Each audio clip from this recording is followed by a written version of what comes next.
Jesus sejam para com todos nesta noite, amém? Amém, amém, amados irmãos? Amém. É uma alegria estar aqui com os amados irmãos. Eu estava falando aqui para o pastor Batalha, faz um bom tempo que eu não venho aqui. Eu acho que a última vez que eu estive aqui ainda estava no templo de baixo. E para mim é uma alegria estar vendo aqui a igreja, nessa bela festa em que Deus já falou aos nossos corações. Com certeza que quem vem prestando atenção em tudo que já foi falado, que já foi ensinado, já recebeu com certeza uma pregação da palavra de Deus para as suas vidas. Eu quero apenas ratificar aquilo que já foi falado nesta noite. Para mim é uma alegria pelo convite aqui que nós recebemos para estarmos nesta noite aqui, para juntos nós crescermos cada vez mais no conhecimento e também na graça da palavra de Deus. Quem crê que Deus vai falar mais nesta noite?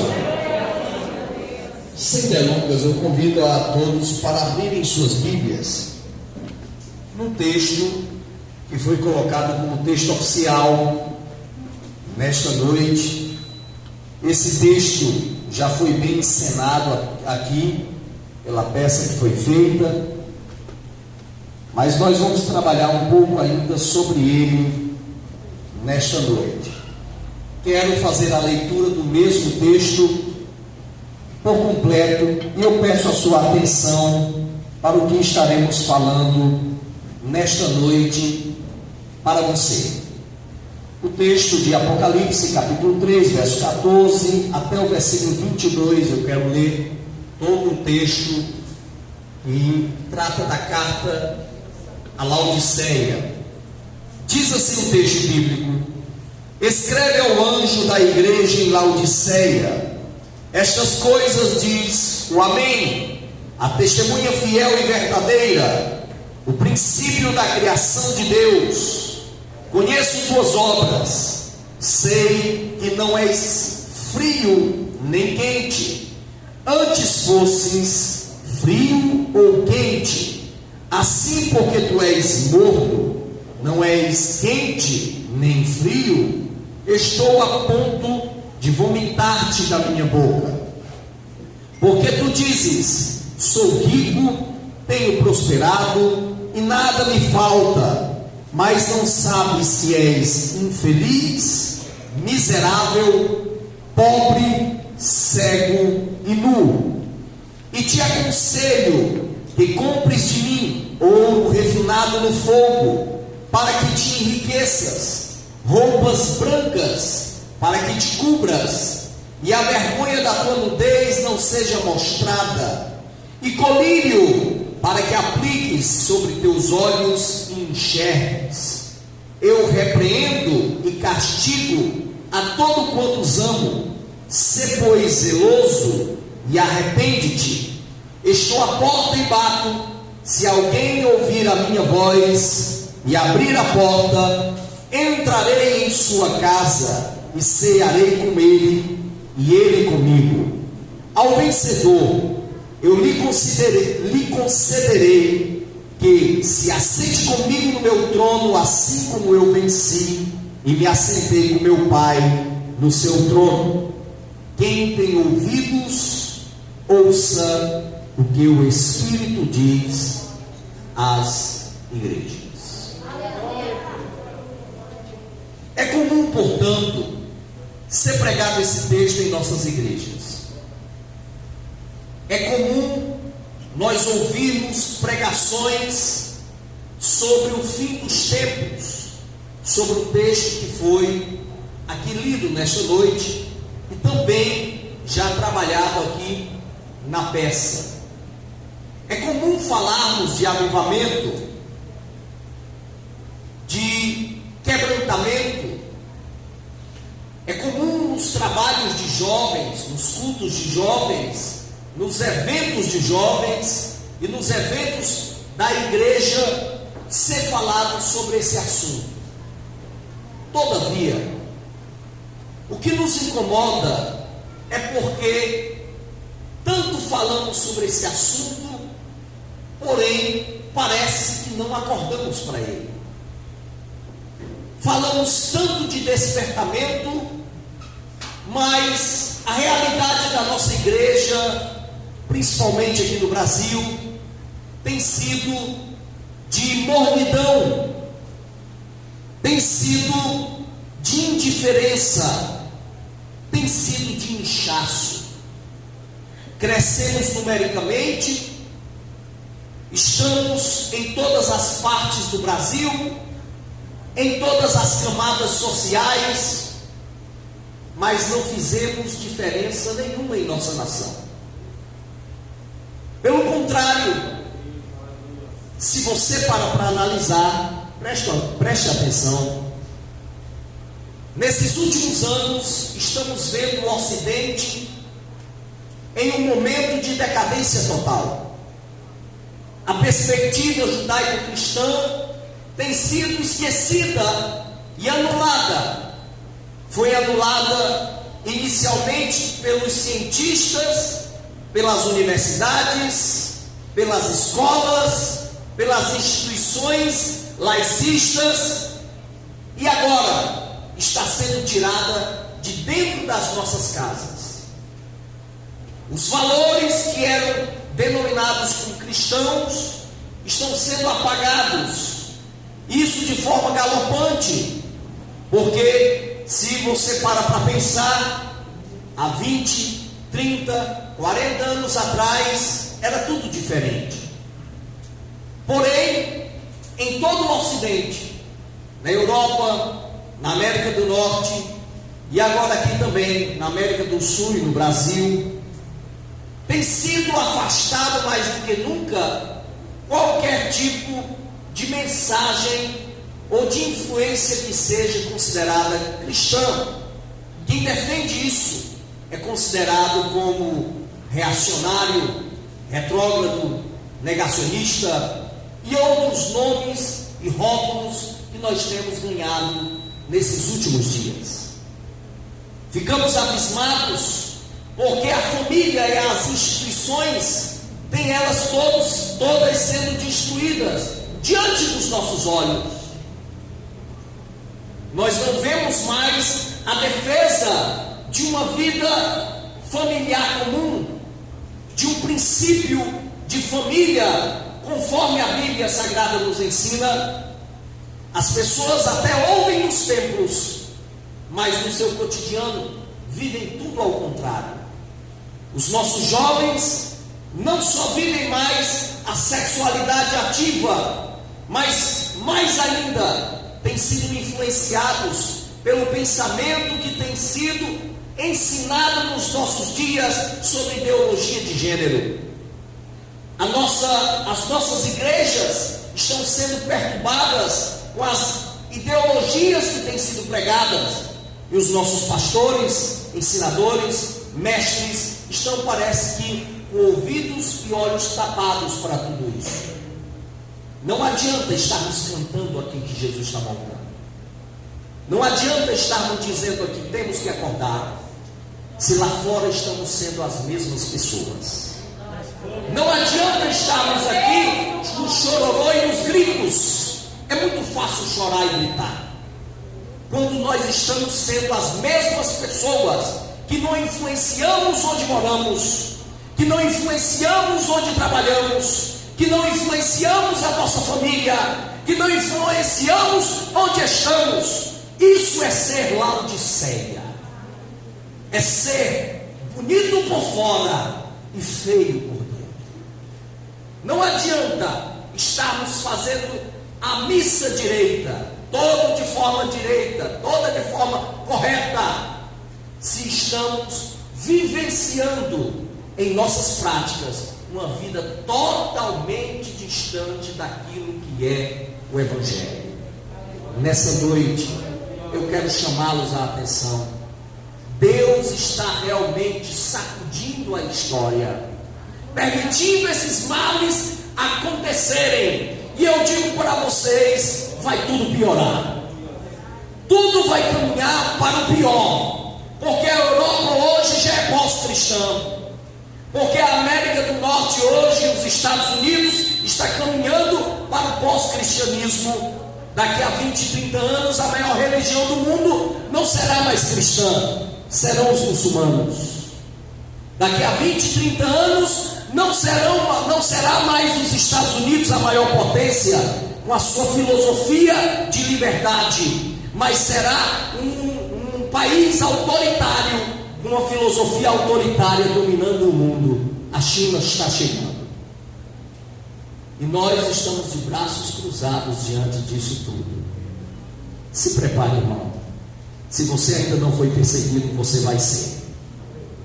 Se você ainda não recebeu opressão, você vai ser. E a minha pergunta é: quem vai estar realmente seguindo Jesus nesses momentos? Nessa noite eu quero convidá-los a sairmos das nossas tocas, a sairmos da nossa vidinha de olharmos para a vida alheia, da nossa vidinha de nos preocuparmos com o entretenimento do fim de semana, da nossa vidinha de estarmos preocupados apenas com os nossos problemas pessoais de forma egoísta. Nós fomos chamados para trabalharmos para o reino de Deus.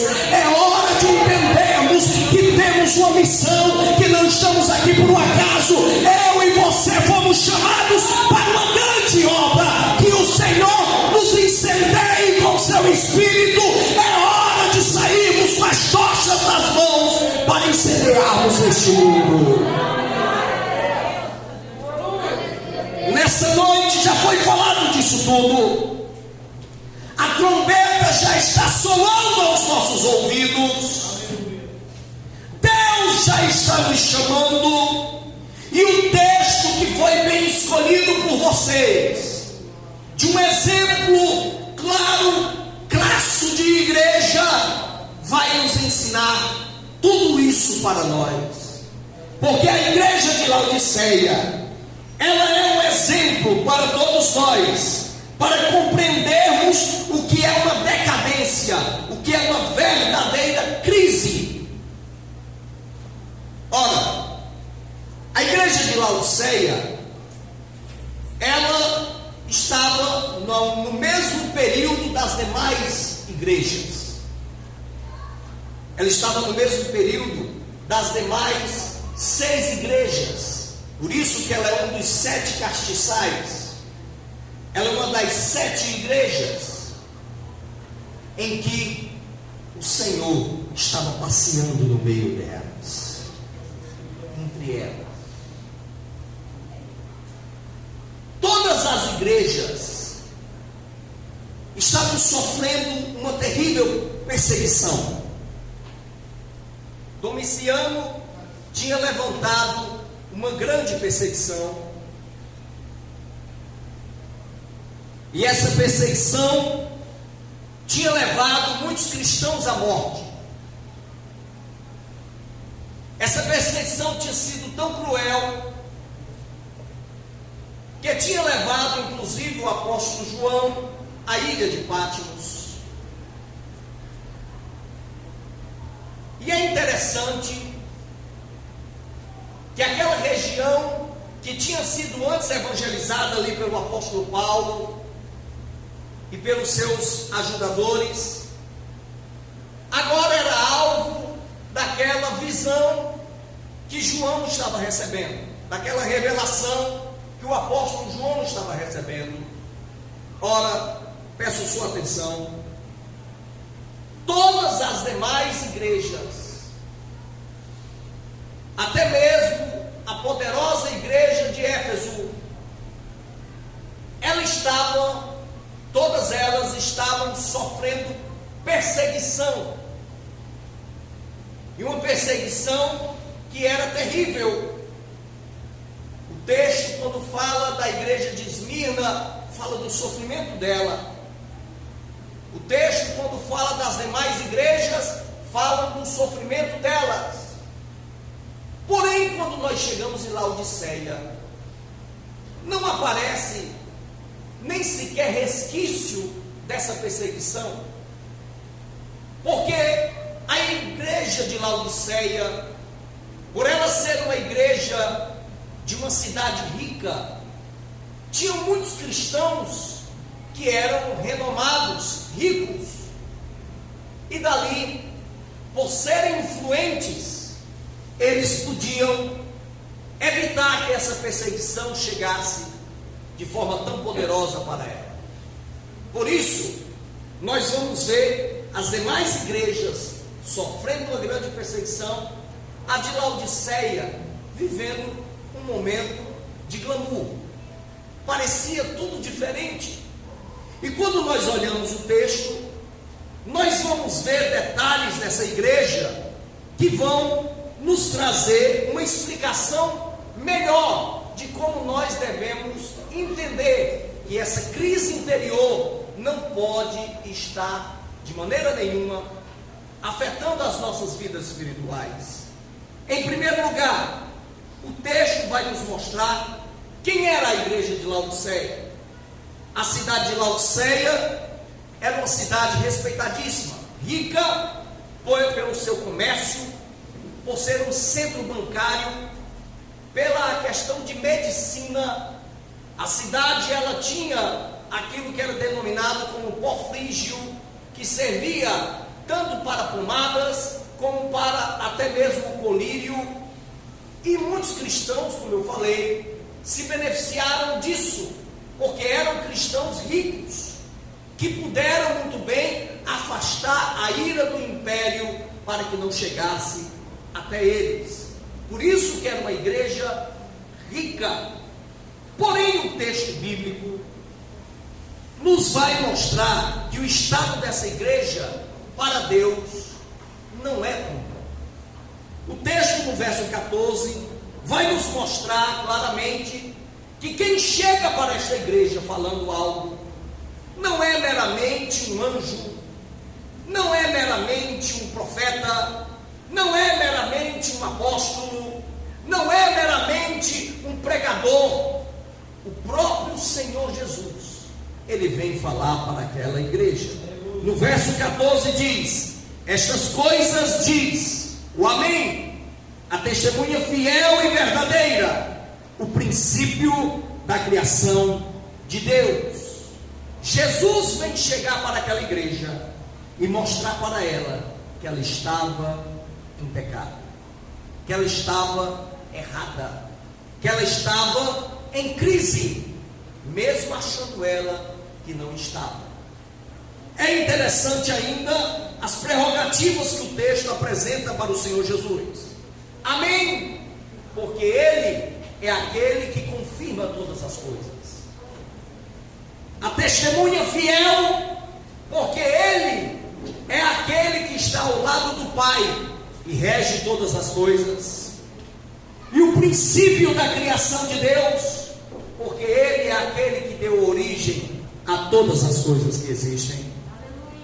Mas o que interessa de nós falarmos desse estado da igreja, peço a sua atenção, é que essa igreja, como nós falamos, ela não vai apresentar problemas. Já foi falado até na peça. Ela não aparenta ter problemas. Ela não tinha uma Jezabel como Tiatira. Ela não estava caindo na imoralidade como Sardes. Ela não estava vivendo um momento de ser envolvida com doutrinas erradas, como as doutrinas de Balaão. Ela era uma igreja, aparentemente, que estava bem espiritualmente. Nem mesmo ela aparenta ter uma perda de primeiro amor, como foi a igreja de Éfeso. Não estava sofrendo perseguição nenhuma. Era uma igreja que tudo nós diríamos que ela estava bem. Ela estava rica, ela estava tendo seu espaço na sociedade, pela influência que ela tinha com as pessoas que faziam parte dela, inclusive de políticos. Ela estaria bem. Porém, o texto, diferente das demais outras cartas, esta carta é a única que não tem elogio nenhum. Essa igreja não recebeu nenhum elogio do Senhor Jesus.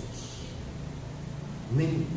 E mais interessante, enquanto que as demais igrejas, mesmo que estivessem enfrentando a luta que cada uma estava, todas elas apresentaram um remanescente, um povo fiel que tinha dentro dela, que continuava adorando a Deus, que continuava buscando a Deus, que continuava sendo fiel.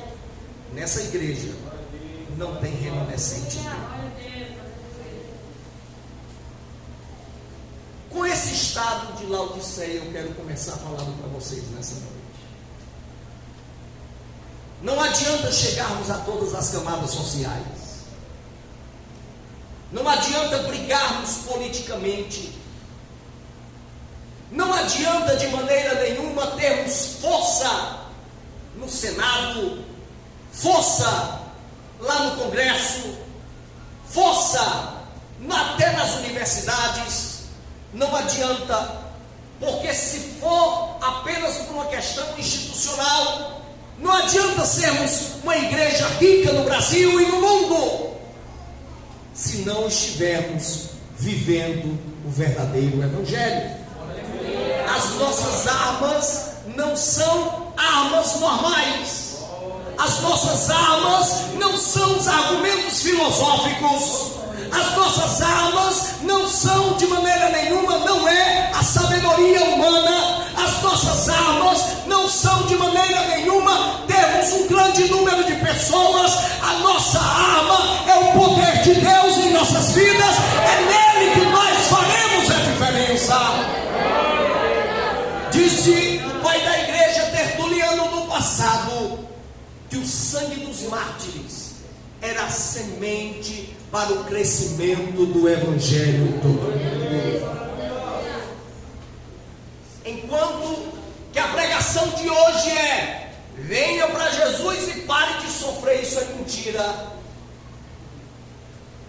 Enquanto que hoje as pessoas estão vindo para o espetáculo atrás da bênção pessoal, enquanto que as pessoas estão preocupadas apenas com a sua vida, é Deus por todos e cada um por si. Os cristãos do primeiro, do segundo, do terceiro século, eles sonhavam em morrer por Jesus. Eles sonhavam em serem mártires.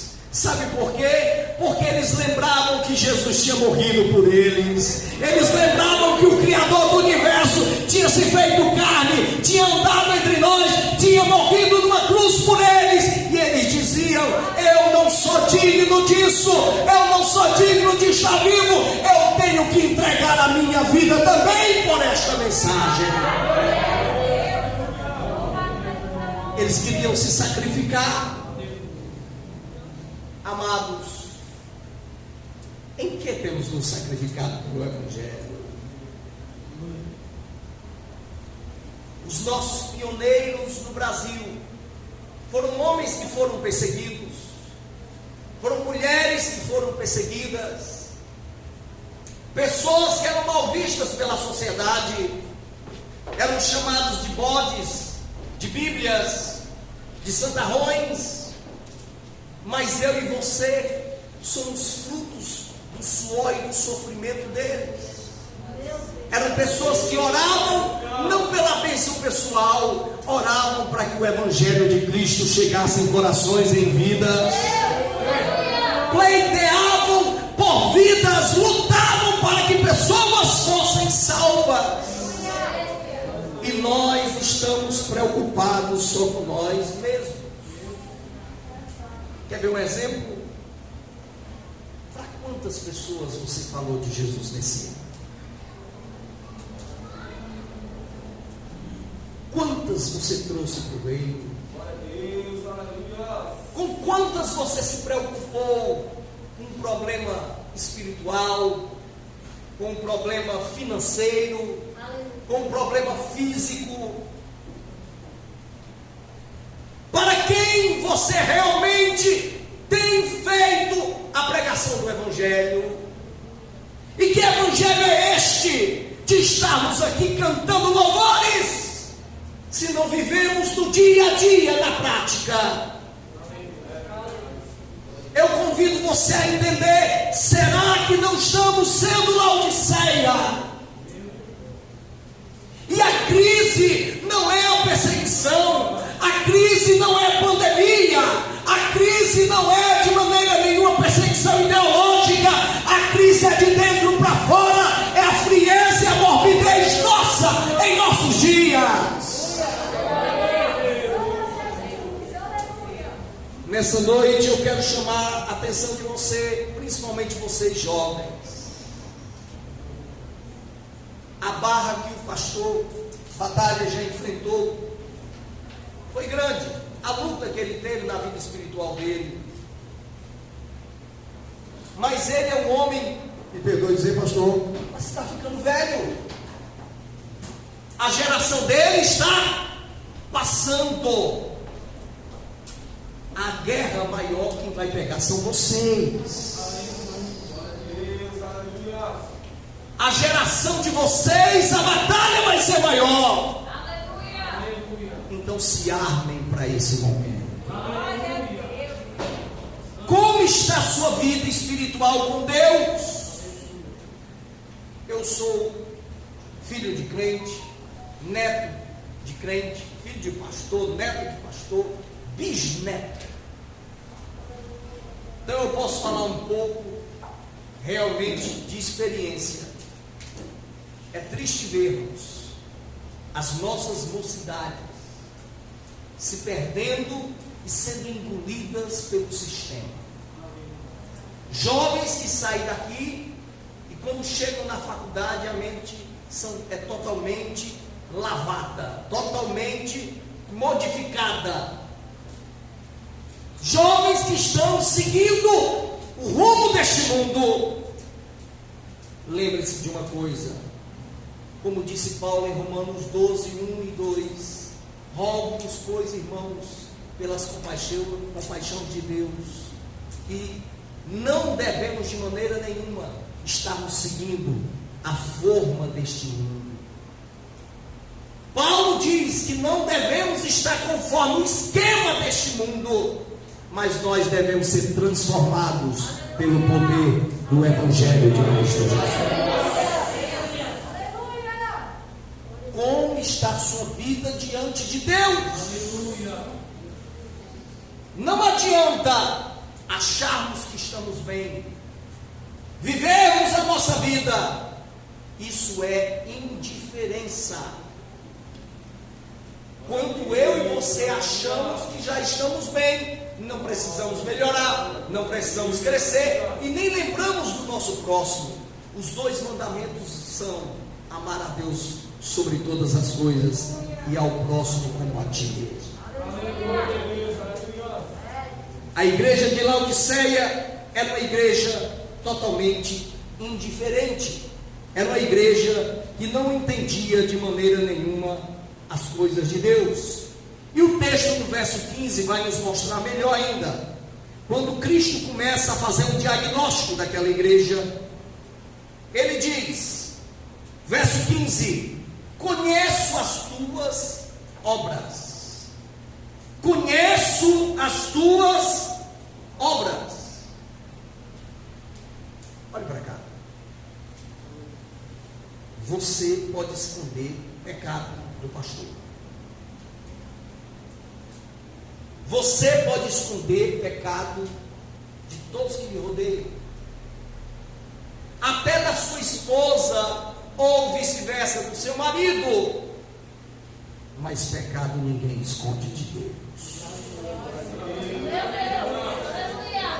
Ele conhece a tua mente. Ele conhece o escrutínio do teu coração. Não há quem possa escapar de Deus. Ele conhece todas as coisas. Ele conhece as nossas obras. E o pior não é quando fazemos o mal, porque o texto não está querendo falar disso. O pior é quando fazemos o bem com outras intenções. O pior é quando maquiamos o mal. O pior é quando o mal está dentro de nós. Não adianta, como os fariseus faziam, dar dízimo de tudo, serem pessoas até de caridade, eram pessoas que aparentemente eram perfeitas, e Jesus olha e diz: vocês são filhos do diabo e sepulcros caiados. Deus conhece realmente as nossas obras. Será que elas são dignas de servos de Deus? Será que nós temos coroa para guardarmos? Para guardarmos o que temos? Ou estamos sendo levados pelo vento do pecado? Pecado não é apenas fazer o mal. Pecado é deixar de fazer o bem que poderia fazer. E esse é um grave erro de todos nós, amados. Eu e você podíamos fazer mais para Deus. Enquanto você não faz, vidas estão indo para o inferno. Enquanto você cela a sua boca, pessoas não estão conhecendo a salvação e vida eterna.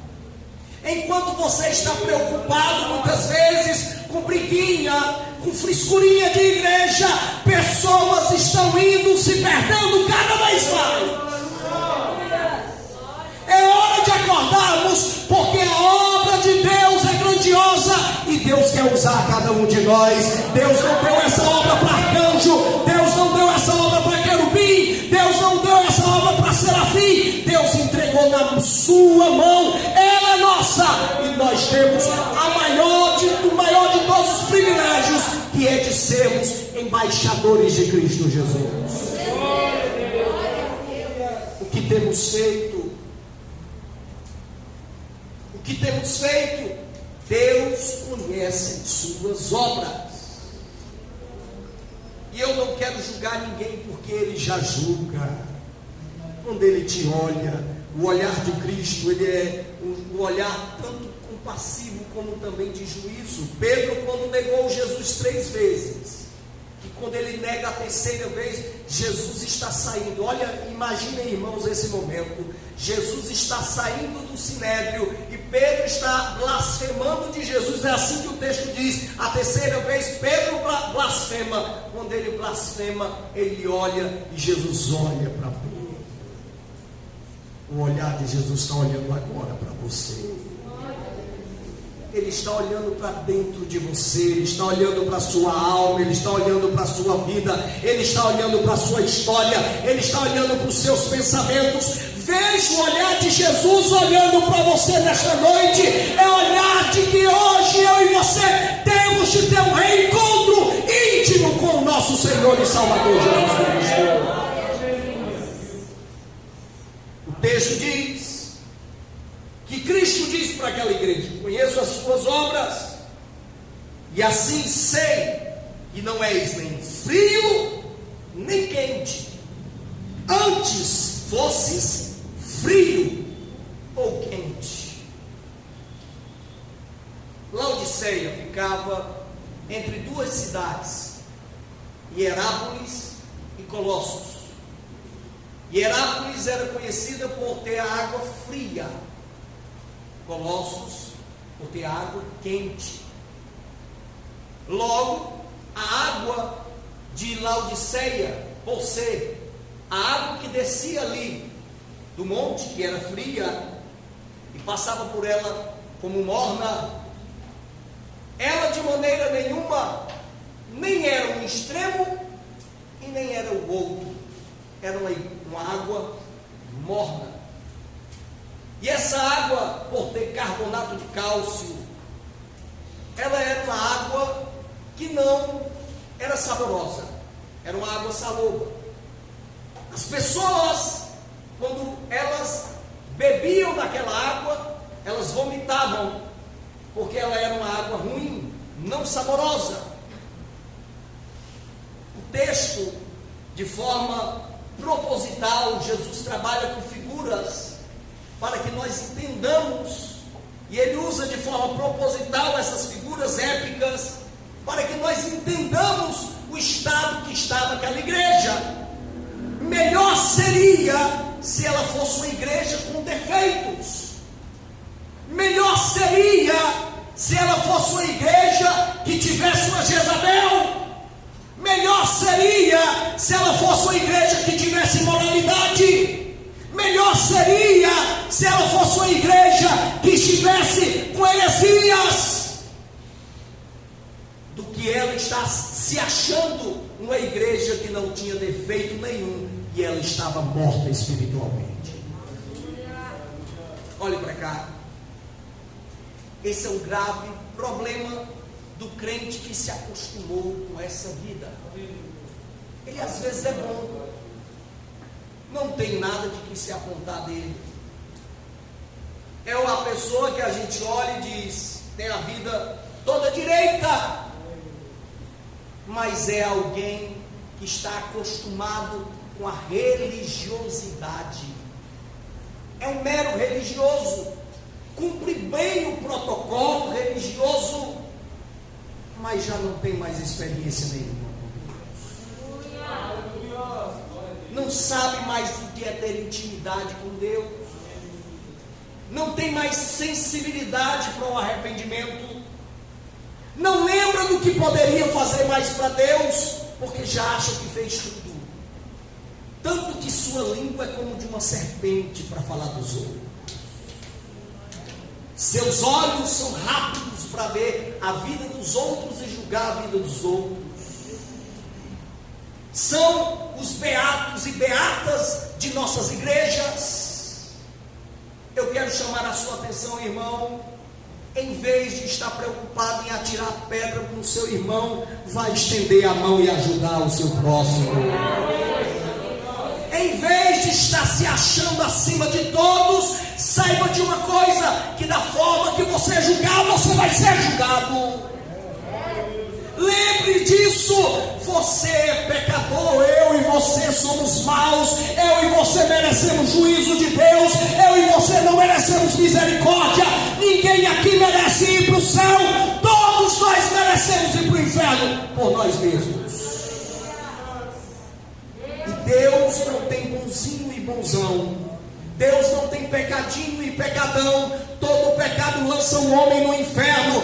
Deus de maneira nenhuma está enxergando apenas aquele que é mais religioso ou menos religioso. Todos merecem a condenação.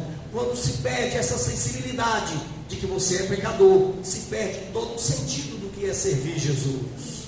Sabe por quê? Porque todo homem de Deus na história, que até se achou coisa grande, quando ele se aproximou de Deus, ele pediu para morrer. Isaías, quando viu a glória de Deus, pensou que ia morrer. Aquele Daniel, quando viu a glória de Deus, pensou que ia morrer. João caiu para trás pensando que ia morrer, porque Deus é santo e nós somos pecadores. Deus é perfeito e nós somos pecadores. Assuma o seu pecado e peça a Deus misericórdia. Peça para que venham serafins com aquela tenaz, trazendo a brasa viva do altar, para vir queimando os seus lábios, queimando a sua vida, queimando a sua história. Mas o morto, ele acha que é bom. Olha o que o texto vai dizer. Está em Apocalipse, o texto dizendo, a igreja de Laodiceia: porque tu dizes, sou rico, tenho prosperado, nada me falta, mas não sabes que és. Olha os adjetivos que a Bíblia dá: infeliz, miserável, pobre, cego e nu. A igreja que achava que era poderosa, na verdade, era a igreja mais infeliz de todas. A A igreja que se achava acima de todas era a igreja pior de todas. Sabe por quê? Porque as demais, ainda Jesus estava dentro. Essa, Jesus já estava fora. Olhe para cá, irmão. Onde está Jesus na tua história? Na tua casa, onde está Jesus? Ele está lá fora? Ou ele está dentro? Na nossa igreja, em nossos dias, onde está Jesus? Vemos mais objetos mágicos sendo vendidos. Vemos mais mensagem de vitória e de autoajuda. Vemos mais pessoas falando apenas de questões individuais. Os nossos louvores são nos adulando. As nossas músicas dos nossos dias, cada vez mais, elas têm tentado mexer com a adrenalina das pessoas, com mero emocionalismo. Não adianta eu estar pulando aqui. Eu quero convidar você a ver e a enxergar Jesus de novo na sua vida. Porque onde o mestre passa, coisa grande acontece. Onde ele chega, maravilhas sempre acontecem. Onde ele chega, morto ressuscita. Onde ele chega, aleijado anda. Onde ele chega, vidas são transformadas. Onde ele chega, temos experiências grandiosas. Porque ele é Deus que se fez carne e ele passeia entre os 7 castiçais. Onde está Jesus? Eu vou mais além. Que experiência você teve até hoje com Jesus?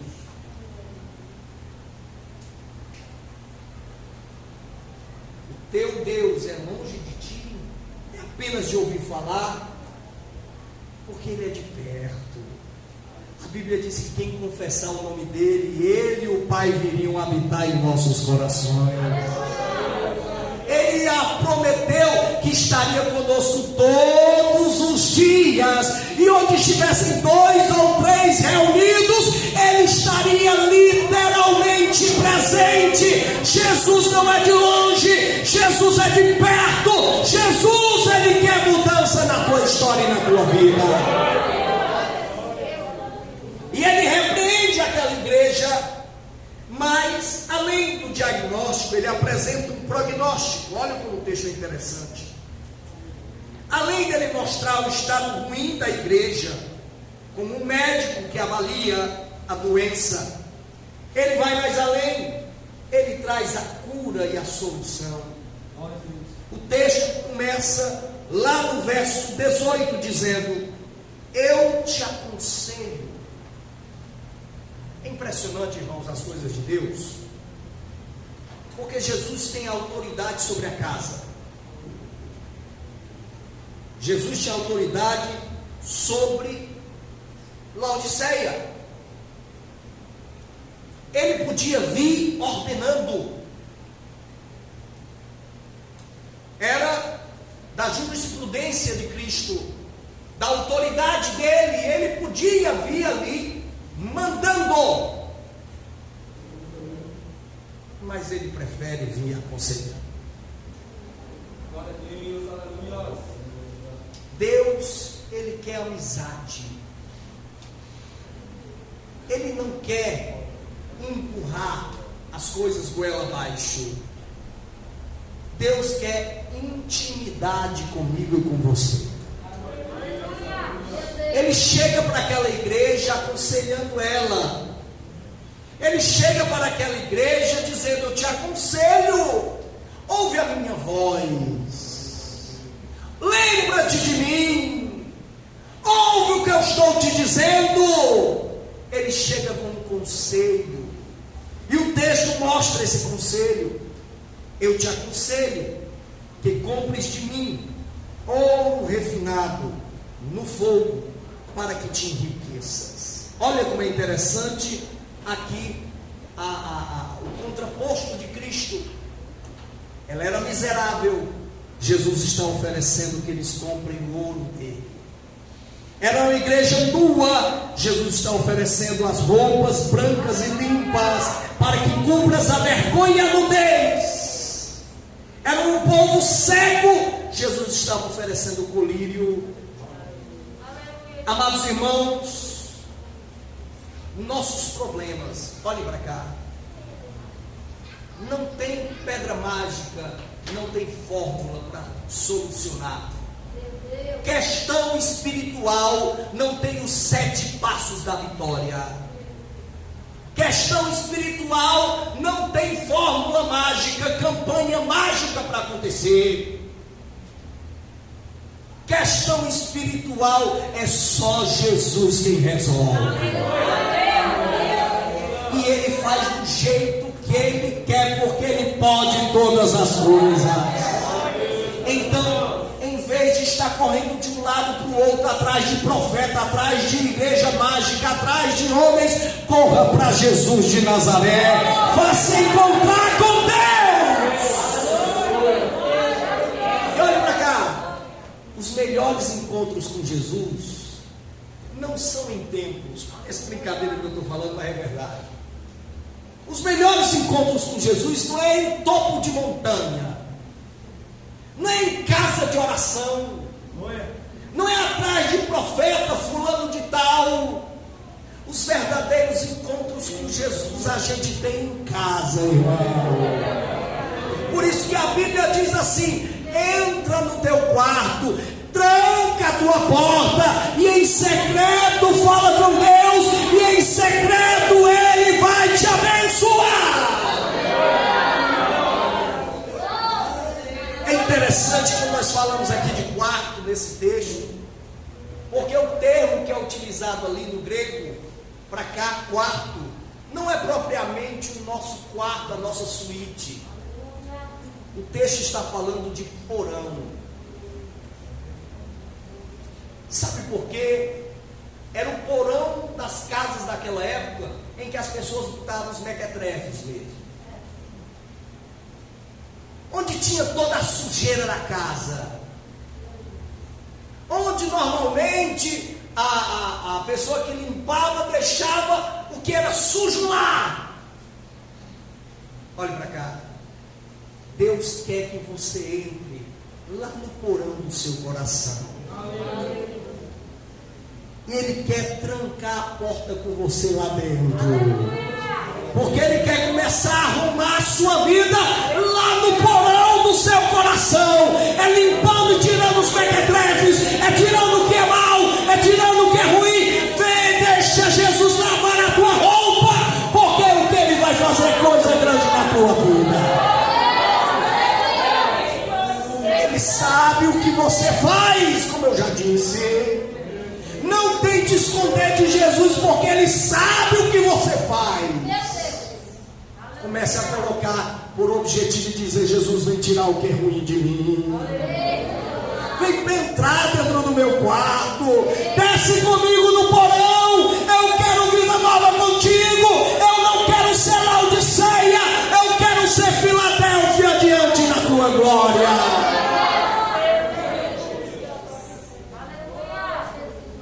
Jesus oferece o ouro, Jesus oferece as vestes, Jesus oferece o colírio. A que você tem enxergado? Como estão suas vestes diante de Deus? Manchadas ou salpicadas pelo sangue do Cordeiro? Você está feliz, irmão? Você está feliz? Felicidade não é um surto de adrenalina. Olhe para cá. Felicidade não é um momento de êxtase. Felicidade não é apenas uma emoção. Felicidade é um estado. Felicidade é satisfação. E como disse grandes sábios do passado, satisfação em estar fazendo o que é certo. Não adianta você estar vivendo uma vida que tem emoções, mas depois tem os momentos de decadência, de farra, totalmente de perdição. Não adianta ter os momentos de ápice e depois os momentos de decadência. Ser feliz com o Senhor é ser feliz na dificuldade, na luta, no problema, como também no momento de vitória, de alegria, de bênção. Ser feliz com o Senhor é estar satisfeito, sabe por quê? Porque quando você está com peso, com a dificuldade, você chora nos pés do Mestre, você sente a alegria, e a maior alegria nossa não são as coisas aqui deste mundo, é porque o nosso nome está escrito no livro da vida, de onde ninguém pode apagar. Que alegria você tem tido, irmão? Que estado de satisfação você tem vivido? Que intimidade você tem tido com teu Deus? Porque quem está satisfeito no Senhor, podem vir as lutas, podem vir os problemas, podem vir as dificuldades, mas ele sai cantando, confiante, porque ele lembra de uma coisa: que todos os dias nós somos como ovelhas levadas ao matadouro, mas sobre todas essas coisas somos mais do que vencedores, porque sabemos que nem a morte, nem a vida, nem os anjos, nem os principados, nem as potestades, nem o presente, nem o porvir, nem a altura, nem a profundidade, nenhuma criatura poderá nos separar de Deus, do amor de Deus. Como está o seu estado de felicidade? Você é feliz? Jesus hoje oferece a verdadeira felicidade. Lançai sobre ele toda a vossa ansiedade. O texto continua. No prognóstico divino que o Senhor Jesus faz para aquela igreja, ele diz mais: além dele mostrar que ele está oferecendo para aquela igreja toda a questão de uma redenção a ela, de um reajuste, ele mais, no verso 19, ele diz: eu repreendo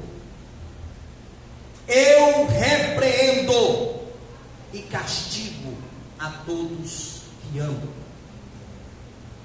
Olha para cá. O mal de muito crente é achar que Deus sempre vai passar a mão na cabeça. Ele não chegou para aquela igreja dizendo: olha, eu vou te dar a vitória, olha, eu vou te dar a benção. Ele chegou dizendo: eu repreendo e eu castigo. Preste atenção. Servir ao Senhor é estar pronto para entender que levar a peia do Senhor é bênção em nossas vidas. Sabe por quê? Porque quando nós passamos pela provação, Ele está querendo nos aprovar. A tribulação produz a paciência produz a experiência, e a experiência produz a esperança. Irmão, eu não tenho medo quando eu estou passando por provação. Preste atenção. Eu tenho medo quando eu ganho uma vitória. Porque Satanás não tentou a Eva quando ela estava lá no mundão trabalhando com Adão. Satanás tentou a Eva quando ela estava no paraíso, perto da árvore da vida e da árvore do conhecimento do bem e do mal.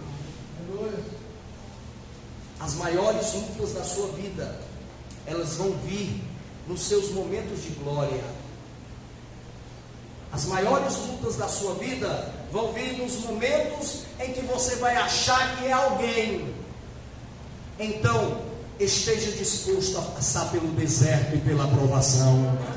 E quem nos leva para o deserto não é o diabo, como foi com Jesus. Quem nos leva para o deserto é o próprio Espírito Santo. É Ele quem vai te mandar para o deserto, é Ele quem vai te levar para a luta, é Ele que vai te levar para um momento de guerra, mas é Ele também quem vai te dar a vitória. Está passando por luta? Olhe para cá, glorifique ao Senhor. Está sofrendo, irmão? Glorifique ao Senhor, porque a luta na nossa vida é Deus nos moldando. E eu digo mais: se você passou pela luta, passou a luta e você aparentemente venceu, porque veio a bonança, e se não houve mudança no seu caráter, eu digo para você, você perdeu essa batalha. Porque a verdadeira vitória não é quando Deus nos dá a bênção material. A verdadeira vitória é quando nós saímos da luta diferentes. Você está vencendo realmente, não está mudando. Deus está arrancando realmente os galhos secos da sua vida. Ele está lhe poldando, Ele está lhe moldando. Ou você está a mesma pessoa durante essa batalha? Se não mudou, você está perdendo. Mas eu te digo uma coisa: Jesus, Ele está te repreendendo nesta noite, porque Ele te ama. Ele ama quem Ele castiga. Se Ele está batendo em você, porque Ele te ama. E não espere ouvir da voz do Senhor mensagem de adulação. Elias, quando estava amargurado, que subiu naquela montanha pedindo a morte, é interessante que Elias não parou para ver o que Deus já tinha feito. Ele comeu, andou 40 dias com a comida especial que tinha recebido do anjo, mas estava pedindo para morrer com medo de uma mulher. Impressionante, porque Elias tinha falado que não ia chover, não choveu. Elias tinha sido alimentado 3 anos por corvos. Elias tinha visto um milagre na casa daquela mulher. Elias tinha orado e o fogo do céu caído. Elias tinha orado de novo e chovido. Elias correu mais rápido do que os cavalos, mas ficou com medo da ordem de uma mulher, da ordem da rainha, e pediu para morrer. Foi lá para aquela caverna pedir a morte, pensando que era a última Coca-Cola do deserto. Eu cansei, Senhor, me leva, cansei. Aí Deus olha para ele, chama ele para sair da caverna. E Deus não chega para Elias passando a mão. Deus chega para Elias dizendo: deixa de ser besta, porque ainda tem 7.000 que ainda não se prostraram diante de Baal. E mais ainda, volta, pega o teu caminho e vai continuar a minha missão, porque a obra ainda não acabou. Eu quero encerrar minha palavra nesta noite. Por fim, meus amados irmãos, pelo texto. Depois que o texto apresenta a repreensão, mesmo além da repreensão, nós vamos ver o Senhor Jesus mostrando a realidade daquela igreja, dizendo, mesmo aquela igreja sendo complicada, mesmo sendo um povo difícil, mas Ele é amoroso, Ele nos ama. Ele estava batendo na porta para entrar naquela igreja. Preste atenção, Jesus é o Senhor da igreja. Ele é o dono da casa. Mas se o dono da casa estava batendo na porta, é porque ele já não tinha mais a chave daquela casa. Porque ele tinha perdido espaço naquela casa. Por isso que ele estava batendo na porta. E ele pede que abram a porta, porque se ele receber de novo o espaço para entrar, ele já entra como dono, porque ele já entra montando a ceia e transformando aquela casa. Ele já entra convidando os irmãos de Laodiceia para comerem da ceia que ele ia oferecer. Ele está batendo na porta do coração seu, meu amado irmão. Ele está batendo na porta do coração da nossa igreja em todo o país, porque ele quer entrar de novo e oferecer a ceia dele, o manjar de Cristo, que é para a vida eterna. Ele tem o melhor para todos nós. Jesus, ele continua batendo na porta, e não é mensagem para incrédulo, aqui é para crente. Talvez, irmão, você tem espaço demais para o celular, tem tempo demais para fofoca, tem tempo demais para as suas coisas, para os seus sonhos. Mas eu convido você, jogue tudo para o alto, porque o dono da casa é Jesus de Nazaré. Abra a porta, deixe ele tomar o espaço e o lugar dele na tua vida. Ele vai te oferecer a verdadeira ceia, ele vai te dar o cálice verdadeiro, ele vai te dar a felicidade verdadeira, ele vai te dar um sentido verdadeiro de vida e vida com abundância. Tanto que ele oferece as promessas ao vencedor: eu concederei que se assente comigo no meu trono, assim como eu venci e me assentei com meu Pai no seu trono. Quem come do manjar de Jesus aqui na terra vai reinar com ele eternamente no céu. É interessante, amados irmãos, que o texto lá de João, no finzinho de João, os discípulos saíram para pescar, pescaram a noite toda e não conseguiram colher nada. Preste atenção aqui. Ouviram de longe a voz de um homem dizendo para lançar a rede à direita. Alguns pestanejaram, mas João e Pedro lançaram a rede, e aconteceu aquele milagre. Eles não reconheceram a voz desse homem que estava na praia. Ora, quando puxaram a rede estava cheia de peixes.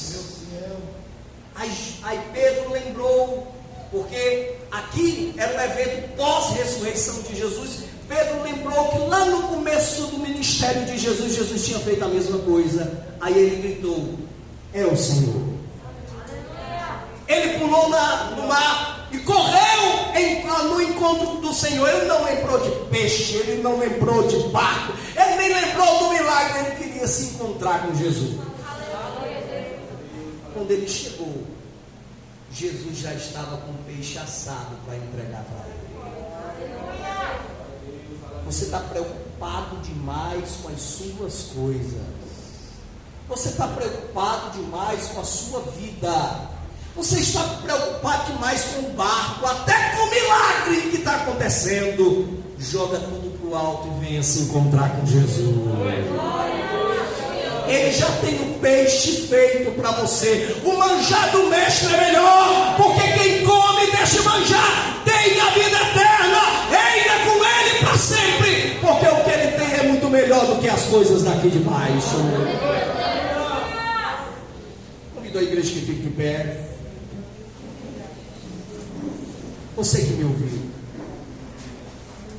estou falando para crente mesmo.